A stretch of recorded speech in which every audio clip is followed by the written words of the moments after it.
Saludos y bendiciones en esta hermosa tarde. Vamos a dar inicio a esta materia número 5. Ya vamos avanzando, ¿sí?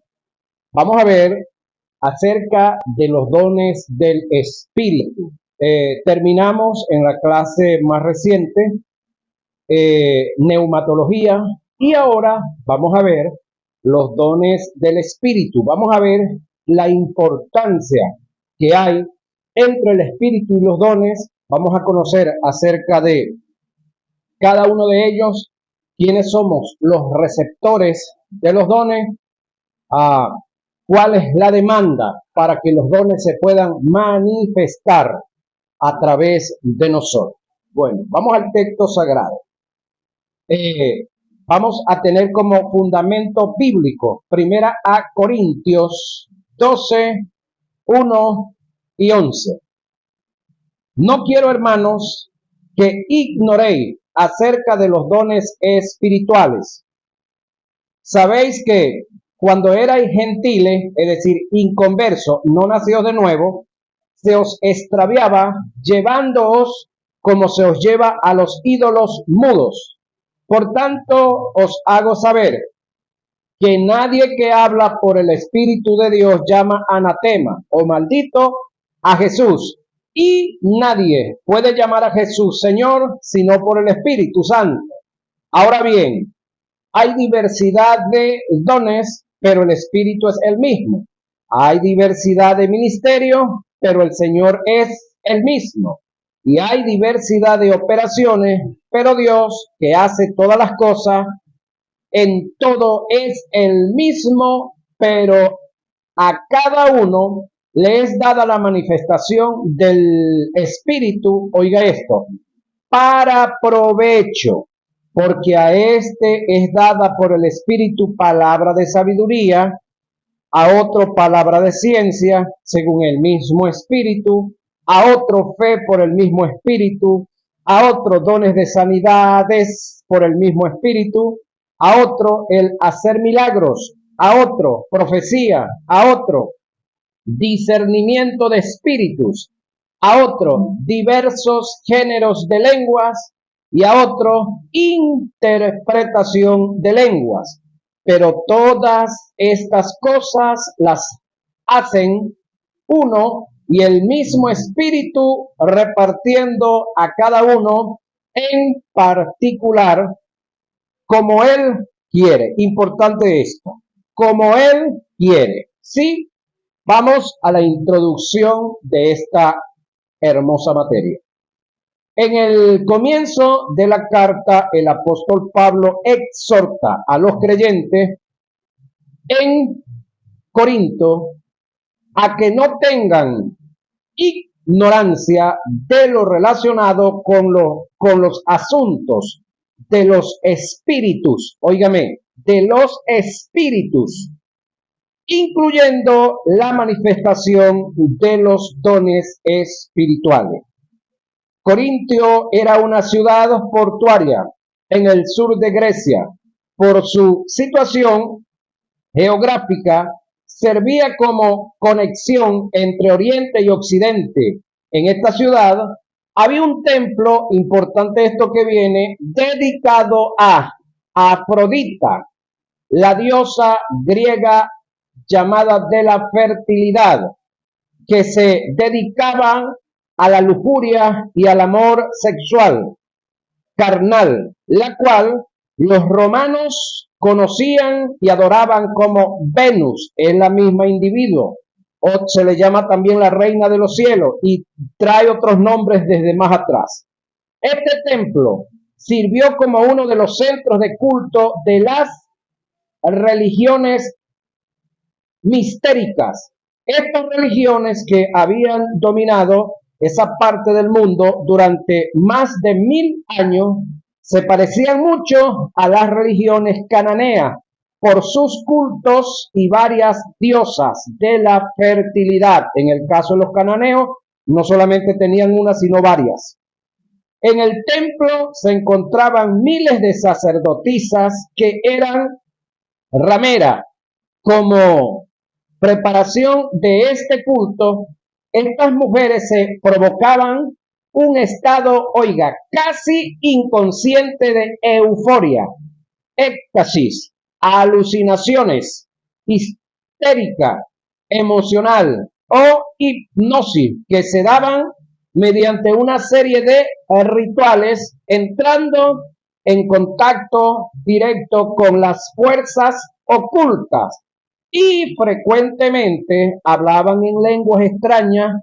Algunas de estas mujeres se convirtieron bajo el ministerio del apóstol Pablo a Cristo Jesús. Muy importante lo que ahora viene a desarrollarse acá. Una de las cosas que yo quiero que usted tenga muy en cuenta es que en la iglesia del Nuevo Testamento, a la que se le escribió más escritos, valga la redundancia, más libros y más espacio, fue a los Corintios.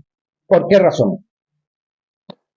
Entre más medicina haya que meter en un barrio, la lógica le dice a usted que es porque hay más enfermedad, más problemas. ¿Sí? Entre más médicos usted tenga que meter, perdón, en una comunidad y más variedad del área de la medicina, es porque carece de esos detalles y entonces se necesita hacer la corrección. Entonces tenemos otra serie de iglesias, entre ellos los Gálatas, que no era una sola, era una variedad de iglesias en un territorio, de los cuales no fueron corregidos en esta área. ¿Por qué no fueron corregidos en esta área? Porque no se necesitaba corrección en esta área para ellos. Sí, la medicina es para el que está enfermo, y el que está enfermo de reumatismo le mandamos medicina que tiene que ver con reumatismo, pero el que está enfermo de la psique se lo llevamos al psicólogo, y cuando el caso es extremo se lo llevamos al psiquiatra. Entonces, cada parte, ahí tenemos que tener conciencia cuando estamos frente a las escrituras, el por qué y para qué se escribieron las cosas. ¿Sí? Ahora, en este caso, tenemos a esta iglesia, la cual gran parte de la feligresía eran mujeres que habían venido ¿de dónde? Del templo de la diosa Diana o Afrodita, de las cuales las miembros de esta congregación todas eran rameras o prostitutas, dijéramos en este tiempo, damas de compañía. Más bonito suena, ¿verdad? Creo que los chinos le dicen las getza, creo, tengo entendido. De paso, creo que eso se estudia allá y no cualquiera tiene acceso a una getza, tengo entendido. La mayoría tienen que ser empresarios y altos profesionales, porque creo que el pago no es cualquier cosa tampoco. Ahora, en este caso, la prostitución o la religión se hizo un misticismo, una mezcla de una cosa con la otra. El detalle es que acá no habían hombres, solamente mujeres. Y había una marca externa que era notoria y público en todas las mujeres. O cabello cortado, cortico, o cabeza rapada. Esa era la marca externa. Aunque creo que no es el punto que vamos a tocar ahorita, creo que más adelante lo vamos a tocar, que de ahí es donde viene el caso del velo. Ahora, acá estamos entrando es en el área de la éxtasis, es en el área de la euforia, es en el área de la mezcla entre el extremo de las emociones y mezclados con espiritismo o espiritualidad, pero del mundo de las tinieblas. Entonces, aquí es donde debemos nosotros estar bastante claros y abrir un poquito los ojos y ver el contexto en el cual se está dando el libro y el tema. Ahora, según algunos historiadores, estas mujeres confundieron en su inmadurez las manifestaciones del espíritu con las prácticas religiosas anteriores que tenían antes de convertirse. Este es el caso por la cual Pablo les escribe: cuando erais gentiles, es decir, incrédulos, se os extraviaba llevándoos como se os lleva a los ídolos mudos, es decir, arriadito, punto, donde quisieran llevarle, ¿quién? Los líderes que manipulaban, que dirigían y que desde el mundo de las tinieblas tenían a esta gente entretenida, divertida, adormecida y caminando en esta, pudiéramos decir, cultura religiosa que se dio en esa área de la población. Este término se os extraviaba llevándoos, que utiliza el apóstol Pablo, del griego conlleva la idea de ser llevados como un prisionero, sin oposición, antes de la conversión. Los corintios habían sido idólatras, esclavizados e influenciados por malos espíritus, eran extraviados y llevados por estas influencias diabólicas, habían sido testigos de manifestaciones sobrenaturales del mundo espiritual y habían oído pronunciamientos motivados por espíritus de error. En ocasiones habían abandonado su dominio propio y habían dicho y hecho cosas más allá de sus capacidades conscientes, cuando estaban inconscientes. Ahora que eran salvos, los creyentes habían de saber el cómo juzgar todas las manifestaciones espirituales. Deberían saber el cómo discernir entre la voz de los malos espíritus y la voz auténtica del Espíritu Santo, para evitar así una mezcla entre la verdadera manifestación de los dones espirituales y manifestaciones estáticas que se daban como influencia por un espíritu de error y que traían confusión en el seno de la iglesia. En la actualidad se está dando lo mismo. Un gran porcentaje de las manifestaciones que vemos en nuestras iglesias como dones espirituales no tienen nada que ver, oigan, con el espíritu. Cuando analizamos sus características y valores, podemos apreciar cómo son ajenas al carácter y a los valores de Dios y que restan la posibilidad que procedan de Él. Vemos cómo a través de estas pseudo manifestaciones se manipula, oiga, intimida, controla, desacredita, se censura, se destruye y se obtienen beneficios personales, aptitudes y características que son totalmente contrarias a la naturaleza de Dios. Manifestaciones que en lo visual se dejan ver como tipo de posesión diabólica. Dichas manifestaciones, en su gran mayoría, son producto de las emociones, la carne, por consiguiente, son almáticas y sensual, y algunas de ellas inducidas por un espíritu de error, siendo de fuente satánica y por ende contienen principios de ocultismo, espíritu de adivinación. Algunas veces se entra en éxtasis, perdiendo el juicio sin tener control de sí mismo. Oiga, manifestaciones que redundan, oiga, en perjuicio para la obra de Dios. Ahora, mi pregunta es, un hombre y una mujer que está en plena adoración a Dios, que está entendiendo y que está bajo una hermosa manifestación de Dios, ¿tendrá que golpear a otro o a otras? Conozco un amigo que estaba en un culto y salió un hermano supuestamente danzando. El hombre abre los brazos, así comienza a dar vuelta como un trompo y esto aquí se lo pegó en toda la nariz y paró el chorro de sangre. Y de eso no me van a echar cuento a mí porque fui yo el que me dieron el trancazo. Era un niño. no tenía ni un año en el Evangelio. Pero bueno, cualquiera cree que eso es de Dios. Sabemos de personas que por alguna circunstancia, caso de una chica en el Tocuyo, se cayó, le pegó el cerebro al filo de una acera y está padeciendo, está haciéndose medicina. Otros que al caerse se han partido brazos y piernas. ¿Sí? Otros que al estar en esas actitudes y en esas supuestas manifestaciones se revuelcan en el suelo, en el barro, en el excremento de cualquier perro, de cualquier cuestión que haya ahí, están mostrando su ropa íntima. ¿Cree usted que eso sería bueno y agradable a Dios? Entonces ahí otros enredándose en cuerdas de alambre.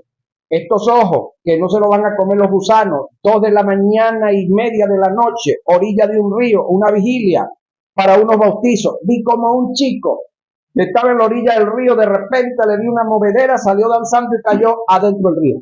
Tuvieron otros que lanzarse a rescatarlo. Ya va. Pregunto, ¿eso será Dios? Ajá. Entonces, debemos de analizar, es decir, que el conflicto que esta gente tenían en Corintio, muchas congregaciones ahora lo tienen dentro de sí. Ahora el problema está que algunos de ellos creen que están danzando en el Espíritu.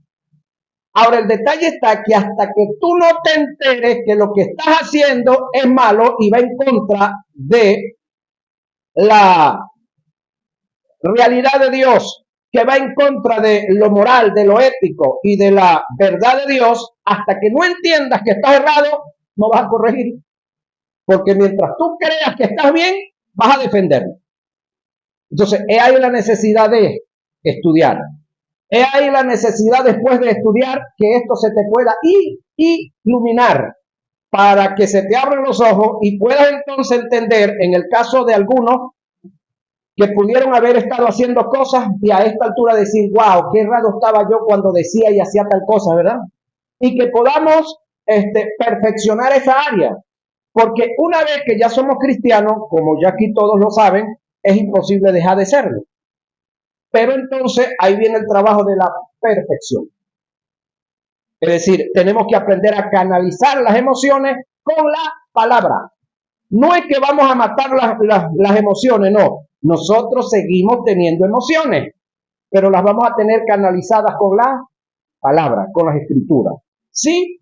Entonces, podemos captar esta parte, que estas pseudo manifestaciones van en contra y van en detrimento y son para burla de la gente pensante, de la gente que razona, al vernos cometiendo toda esta serie de acciones que a la larga son locura. Gente que salen supuestamente danzando, hacen desastres, tumban esto, golpean al otro, tumban los niños que están en las cunas y cuantas cosas más, y después entonces dicen, ¿qué pasó?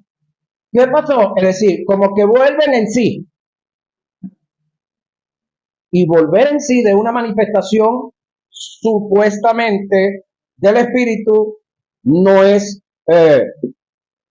algo consciente de estar haciendo lo que se estaba haciendo. Ahora, cada manifestación de un don espiritual tiende a tener características, valores y propiedades ajustadas a los principios divinos que nos indican cuando la manifestación proviene de él.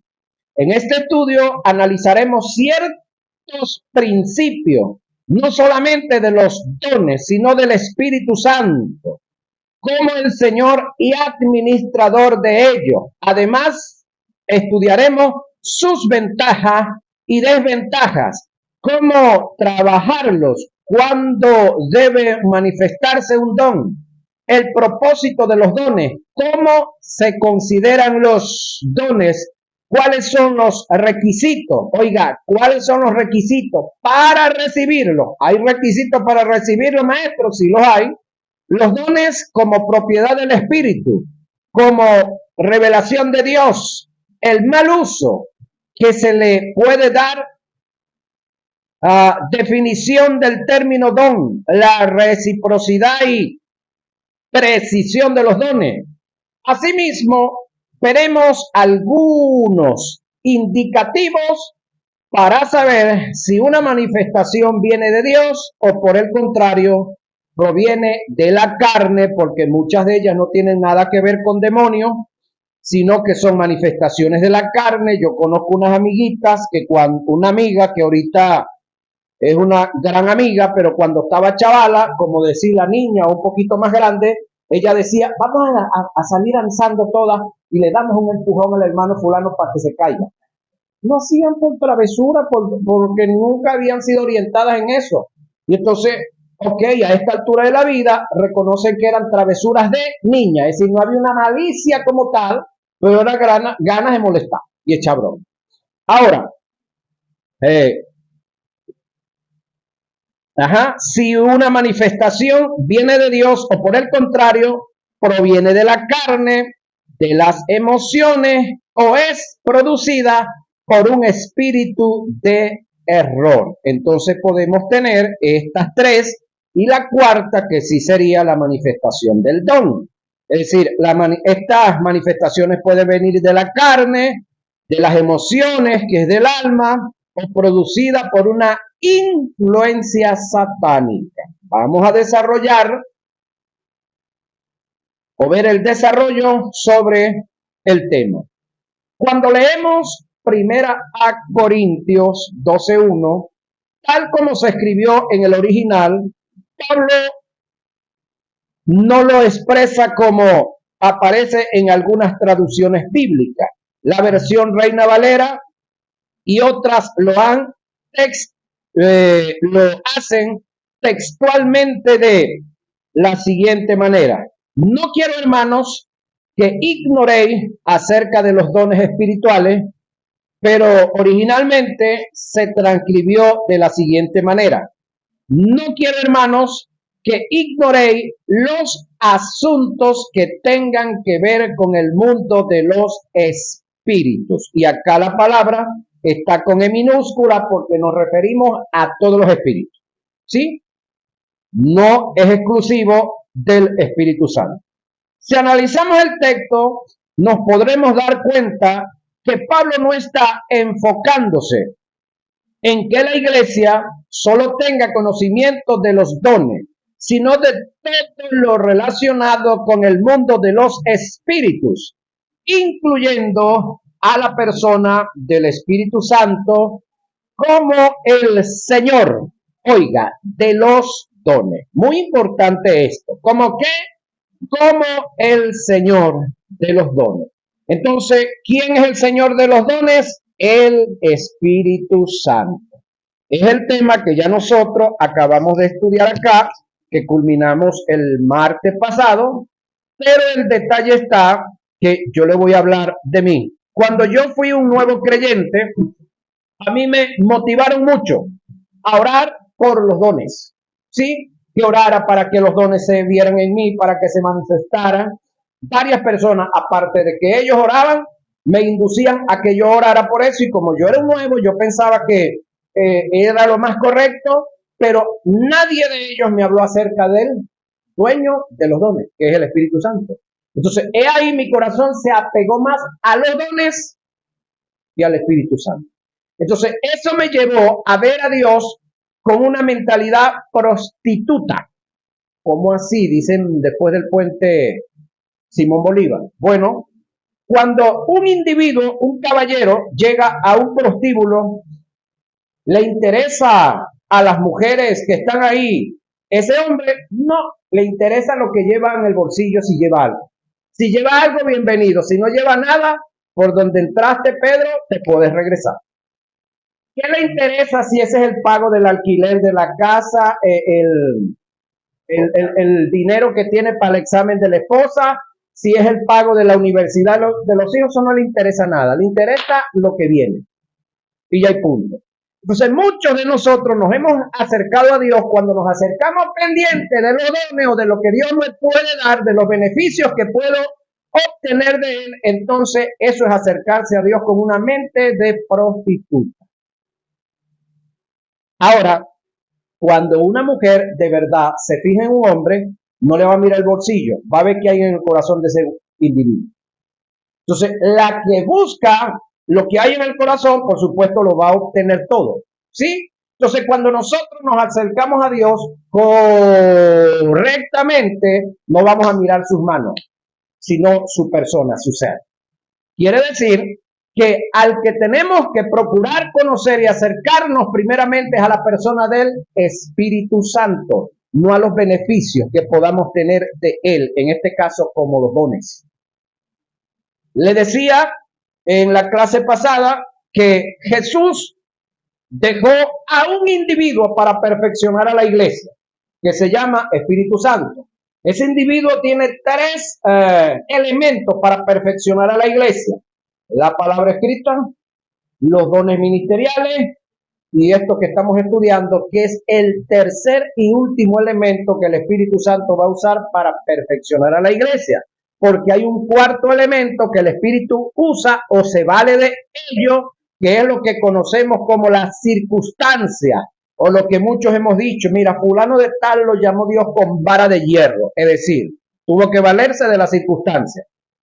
Quiere decir que lo que estamos estudiando ahorita, que tiene que ver con los dones, oiga, es el tercer y último elemento que el Espíritu, el único agente que fue dejado para perfeccionar a la iglesia, va a usar. Por lo tanto, no estamos descartando a esto, pero lo estamos ubicando en el lugar que está teológicamente establecido. En el último lugar. Ahora, yo fui como nuevo creyente de los que creía que los hombres que habían manifestaciones de los dones, eso era lo máximo, eso era lo más grandioso dentro de la iglesia. Hasta que estudié y vi todo esto y entendí que no es así. No es así. Avancemos sobre el tema. No quiero, hermano, que ignoréis los asuntos que tengan que ver con el mundo de los espíritus. Si analizamos el texto, nos podemos dar cuenta que Pablo no está enfocándose en que la iglesia solo tenga conocimiento de los dones, sino de todo lo relacionado con el mundo de los espíritus, incluyendo a la persona del Espíritu Santo como el Señor de los dones. ¿Qué conoce la iglesia acerca del Espíritu Santo? Pregunta que tenemos que hacernos. Y lo relacionado a los dones, si no conocen al Espíritu como el administrador de los dones, difícil conocerán los dones. Esta es la causa por la cual en la iglesia se ha hecho tanto daño con pseudas manifestaciones que en honor a la verdad no son de Dios, y en el caso que sean, se le dieron el uso indebido. Tenemos gente que se levantan en nuestras congregaciones en forma descarada, manifestando un supuesto don de parte de Dios que, al detallarlo y hacer juicio de dicha manifestación, en el fondo nos damos cuenta que esa manifestación no procede de Dios. En el Antiguo Testamento, cuando alguien decía así dice el Señor y no era Dios quien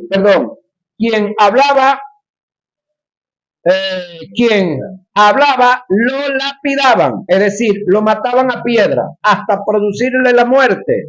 Pero como en nuestros tiempos no hay quien tire piedra a ese nivel, ¿no? Cualquiera se levanta hablando en el nombre de Dios.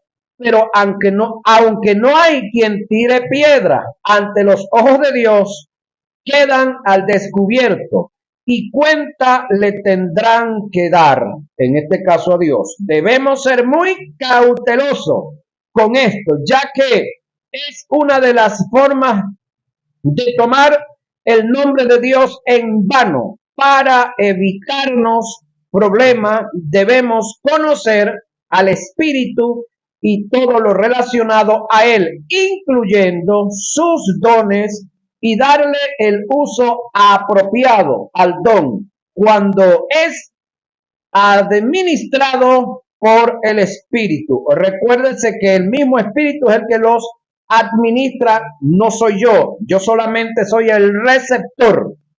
O en este caso tú solamente eres el receptor. Pablo nos presenta un principio de reino en relación a las manifestaciones de los dones espirituales. En la primera carta que escribió a los Corintios, donde nos enseña lo siguiente. Oiga, mira lo que viene. Nunca podrás aplicar lo que no conoces y no podrás conocer lo que no tenemos. Primera a Corintios 13:9.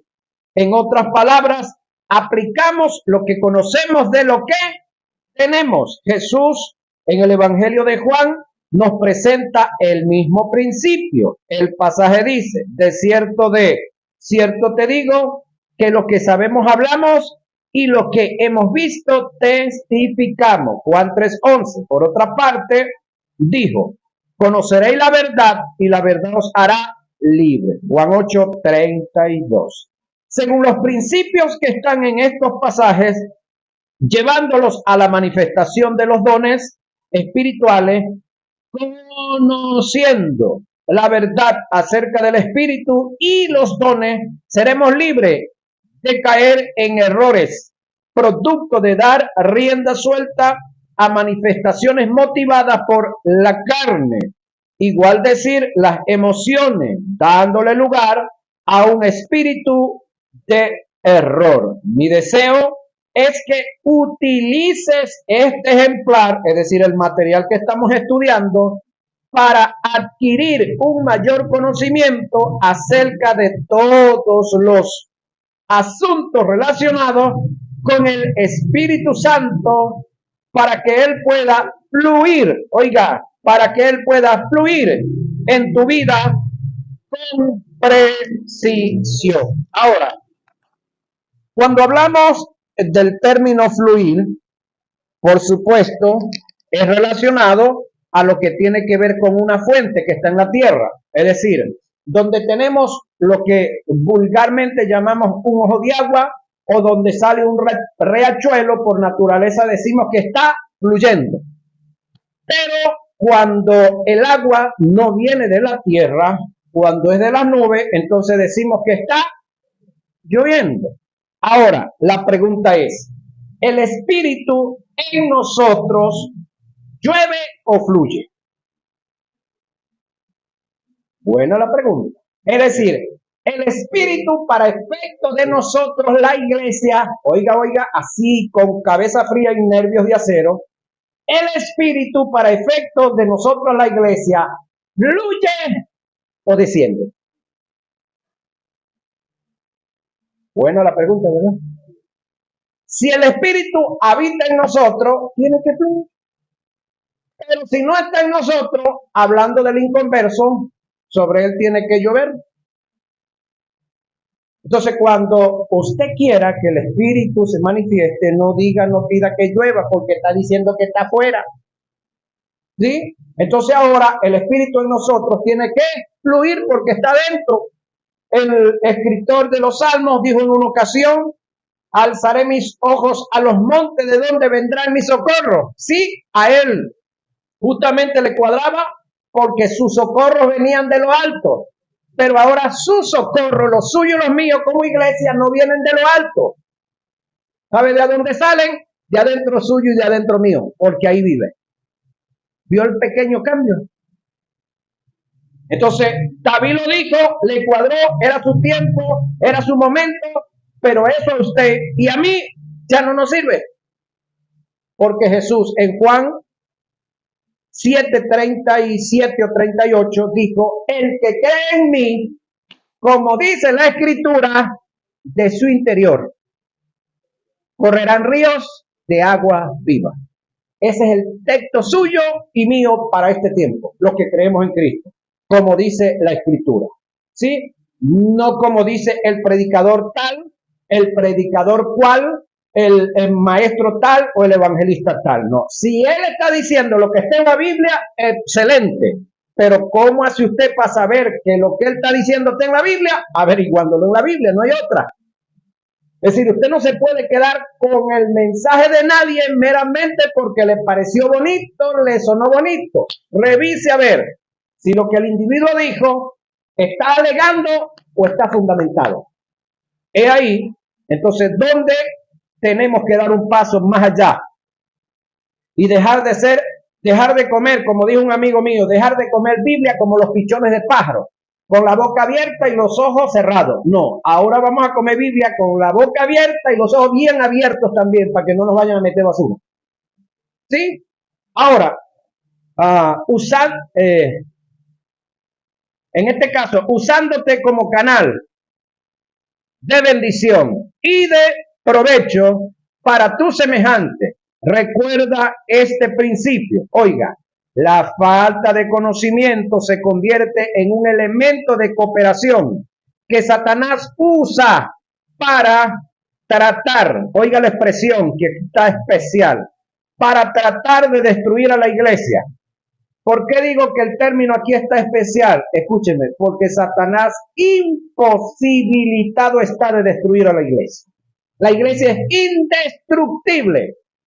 Y menos por este animal. Menos. Entonces, Satanás va a tratar de destruir a la iglesia. Claro, la va a distorsionar cuando nos entretenemos, cuando no tenemos conocimiento, cuando no decimos las cosas como deben ser, cuando queremos meterle, por decir algo, a un tornillo que es 916, una llave 22 o así por el estilo. Cuando queremos meterle a una tuerca americana un tornillo milimétrico, y así por el estilo, ¿no? Ahora, tratar de destruir a la iglesia. La única forma y arma que tenemos para enfrentarlo y derrotarlo en esta área es conociendo la verdad. ¿Sí? El arma más poderosa que tenemos y la única con la que contamos es conocer la verdad y depositar nuestra fe en la verdad para que el Espíritu Santo pueda hacer. La pregunta es, ¿qué arma usó Jesús para combatir y para vencer al diablo? Cuando le tocó cara a cara y cuerpo a cuerpo con él en el desierto. Después de 40 días y 40 noches sin comer. Un conocimiento que tenía en la palabra. Apeló a la palabra, apeló a lo que estaba escrito. Porque la fe no se puede depositar en suposiciones. Sí, la fe se tiene que depositar sobre hechos pasados, sobre palabras, promesas que están escritas. Sí, sobre bendiciones que ya están establecidas, que ya han sido dadas, es que se puede depositar la fe para que el Espíritu Santo pueda obrar. Ahora, es más, la iglesia no necesita más fe. ¿Sabía eso? Con la fe que usted tiene es suficiente para que Dios haga lo que tenga que hacer a través de usted y con usted. ¿Qué necesita usted? Más conocimiento. ¿Dónde depositar la fe? Para que el Espíritu Santo pueda hacer. Porque es el Espíritu Santo el que va a hacer. En el conocimiento que usted tenga preciso y conciso de la Escritura y que usted deposite ahí su fe. Pregunto, ¿usted y yo tenemos que construir el sistema bancario? No, lo que no tenemos es plata para ir a depositar allá y después ir a buscar. Pero el sistema bancario está hecho desde recontra que nosotros no tenemos allá. Bueno, el hecho de que no tengamos allá no dejamos de ser ricos. Que no tengamos plata es otra broma. Es otro detalle, ¿no? Ahora, ya las cosas, en su mayoría, todas están hechas. Se recuerda cuando analizábamos la primera materia y el tópico era, ¿qué es un sistema?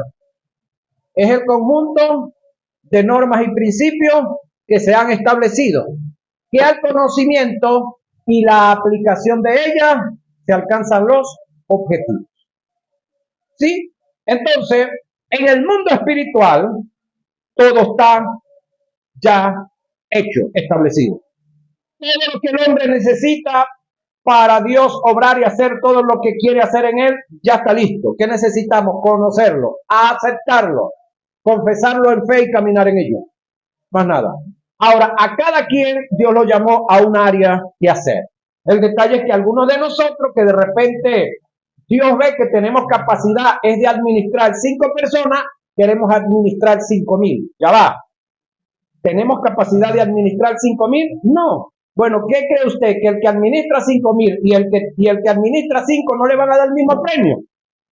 Porque ¿quién convirtió las 5,000? El Espíritu Santo. ¿Quién la sostiene? El Espíritu Santo. ¿Quién convirtió las 5? El Espíritu Santo. ¿Quién la sostiene? El Espíritu Santo. ¿Quién le da la palabra al que le predica 5,000? ¿Y quién le da la palabra al que le predica 5? El mismo Espíritu Santo, señores y señores. Nosotros lo que somos es instrumentos, pasos para el Espíritu Santo poder hacer. No crea que porque usted está viviendo en una, es decir, porque su congregación está en, ¿cómo se llama?, en el garaje de la casa, o porque esta está ya así construida, no está en el garaje de la casa, tienen su terreno propio, está construida de los materiales que está construida, es más que la que usted tiene. No, no. La iglesia de Jesucristo es una sola. Está distribuida en diferentes congregaciones.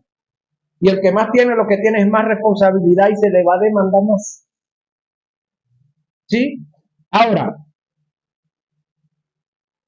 reitero acá, donde no está la verdad es porque no hay conocimiento.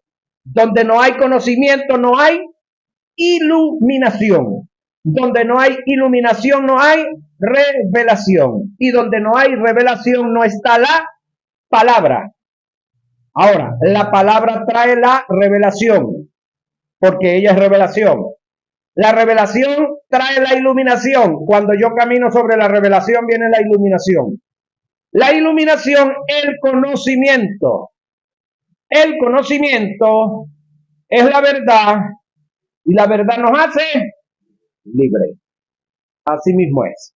Reitero con esto, para cerrar esta hora de clase. Donde no está la palabra, es decir, donde no se estudia, donde no se le para a las escrituras, donde no hay conocimiento de los códigos y las reglas de interpretación, donde no se estudia sistemáticamente la teología, donde no está la palabra, no hay conocimiento. Donde no hay conocimiento, no hay iluminación. Donde no hay iluminación, no hay revelación. Y donde no hay revelación, no está la palabra. Ahora, la palabra trae revelación, la revelación, la iluminación el conocimiento es la verdad y la verdad nos hace libre. Amén. Ahora, si tenemos toda esta hermosa bendición de parte de Dios, ¿por qué despreciarla? ¿Por qué no tomarla en cuenta? ¿Por qué no estar a la altura de lo que Dios ha establecido en su palabra? Él nos dejó 66 libros, en los cuales tenemos mucho material para estudiar, para analizar y para ir alcanzando conocimiento. Dios ha levantado hombres, maestros, de los cuales se han esforzado por estudiar y organizar parte de lo que se conoce como la teología sistemática, para que tengamos con más facilidad, más acceso a las diferentes aristas que tenemos dentro de las escrituras. Es como esto, la medicina. Los primeros médicos que existieron eran médicos de medicina general. Pero ahora tenemos que se graduó de médico un individuo, 5 o 6 años, pero vamos a la especialización, creo que son 3 años. Entonces tenemos el traumatólogo que se encarga de los huesos, tenemos el otorrinolaringólogo que se encarga de todo lo que tiene que ver con la parte de la fosa nasal de los oídos y la garganta, tenemos el gastroenterólogo que se encarga de todo lo que tiene que ver con el aparato digestivo y así sucesivamente, cada uno. Entonces, tienes alguna dificultad y te envían al especialista, es decir, vas al médico general, pero luego tienes que ir ¿a dónde? Al especialista de tu caso. Entonces, nosotros llegamos como nuevos creyentes a la iglesia. ¿Quién nos recibió? El médico general. A nada. Entonces, ahí el trato tiene que ver con nuestra salvación. Y de ahí para adelante, entonces vamos a la parte de cada tema, de cada área, porque Dios a cada uno que llamó a la salvación lo trajo para algo. No creas que tú fuiste llamado meramente para estar calentando esa banca ahí. Hoy estás tú de aquel lado, pero ojalá me dieran el chance algún día de yo estar de aquel lado y ustedes de este. Para mí sería un gozo. Para mí sería un gozo. De vez en cuando me lo hacen, no, un ratico, 5 minutos, 3 minutos. Estos días lo hicieron y muy bueno yo. Están mejorando como usted no se lo imagina. Entonces, eso para mí es una satisfacción.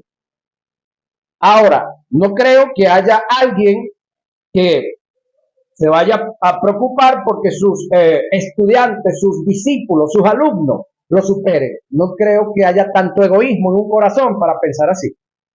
En mí, gracias a Dios, no hay eso. Bendiciones.